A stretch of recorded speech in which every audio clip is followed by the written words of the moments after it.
Assalamualaikum warahmatullahi wabarakatuh. Kami dari kelompok 9 untuk mata kuliah Sistem Embedded dengan judul Sistem Pemanfaatan dan Penyaringan Air Hujan untuk Mencuci Pakaian di Asrama Kampus. Next. Nah, untuk di sini kami pertama itu akan memaparkan hasil untuk laporan rancangan teknis kami yang dimana untuk kelompok ini sendiri beranggotakan saya sendiri sebagai moderator, Rorina Nuzulianza, dan ada Adi Irawan sebagai anggota, dan Zahwa Nabila. Kemudian next. Nah, di sini ada tabel konten yang dimana akan membahas isi dari PPT yang akan kami tampilkan nanti. Yang pertama itu adalah latar belakang, kedua pemakai, dan yang ketiga itu ada rancangan. Nah, untuk latar belakang itu sendiri, yang dimana air merupakan sumber daya alam yang esensial dalam kehidupan sehari-hari, terutama di lingkungan asrama kampus yang menampung ratusan mahasiswa. Nah, kemudian aktivitas di asrama itu sendiri seperti mencuci pakaian, mandi, dan membersihkan area sekitaran kampus yang dimana membutuhkan air dalam jumlah besar setiap harinya. Nah, kemudian di sini banyak kampus ataupun mahasiswa yang menghadapi keterbatasan air di asrama tersebut, dan juga untuk asrama itu sendiri atau pihak kampus itu sendiri juga menghadapi masalah yaitu meningkatnya biaya operasional untuk air yang digunakan seperti dari sumber PDAM atau PAM. Nah, kemudian salah satu solusi yang diberikan di sini itu adalah dengan pemanfaatan air hujan itu sendiri sebagai sumber air alternatif bagi kebutuhan dan konsumsi seperti mencuci pakaian.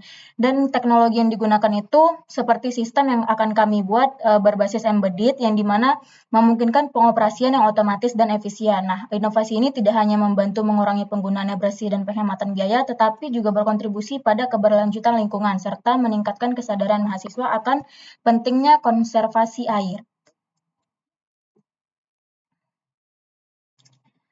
Untuk selanjutnya di sini ada pemakai. Pemakai di sini itu adalah pengelola asrama. Di sini ada goals, problem, solution. Tentunya untuk problems-nya itu adalah kualitas air yang ditampung, pemantauan ketersediaan air yang menyita waktu, dan terbatasnya pemahaman pengelolaan tentang perawatan sistem. Untuk solution diberikan itu adalah yang pertama penggunaan teknologi pemantauan otomatis, yang kedua itu filterisasi bertahap untuk kualitas air tersebut, dan yang ketiga itu ada pelatihan untuk si pengelola asrama tersebut.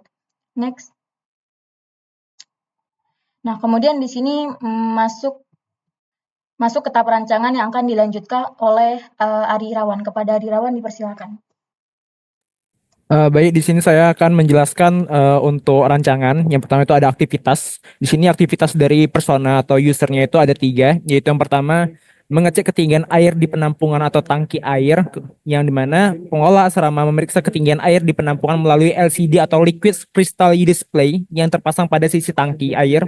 Kemudian yang kedua, mengalirkan air hujan yang sudah disaring ke bak mandi atau toilet, yang mana pengelola asrama membuka katup atau menggunakan keran untuk mengalirkan air yang sudah disaring dan dari tangki penampungan ke bak mandi atau toilet di asrama sesuai kebutuhan. Dan yang ketiga yaitu menutup aliran air setelah penggunaan, atau pengelola asrama menutup katup atau keran air setelah air dialirkan untuk menghemat air di tangki. Uh, Kemudian di sini ada model yang dibuat dengan menggunakan FSM, atau FSM itu adalah finite state machine, yang dimana intinya dari gambar FSM ini uh, uh, pada sistem ini itu mengatur aliran air berdasarkan kondisi tangki dan cuaca. Ketika hujan turun dan tangki belum penuh, maka solenoid valve ataupun katupnya itu akan ditutup agar airnya itu mengalir ke tangki air untuk dikumpulkan. Kemudian namun jika tangki sudah penuh atau hujan berhenti, solenoid valve atau katup akan terbuka sehingga air dialirkan ke pembuangan untuk mencegah tangkinya meluap. Dengan cara ini, sistem dapat memanfaatkan air hujan dengan efektif sambil menjaga agar kapasitas tangki tidak terlampau sehingga air tidak meluber. Kemudian di sini ada rangkaian dan Arduino-nya.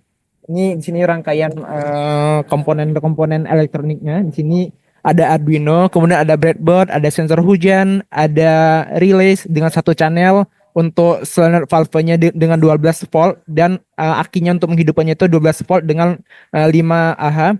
Kemudian ada di sini ada sensor ultrasonic dan ada LCD 16x2 plus I2C agar memudahkan menghubungkan LCD dengan di breadboardnya ataupun Arduino-nya.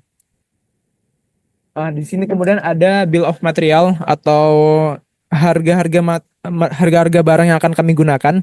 Di sini itu ada Arduino Uno R3 dengan harga 112. Kemudian di sini ada breadboard MB02, itu harganya 10.000.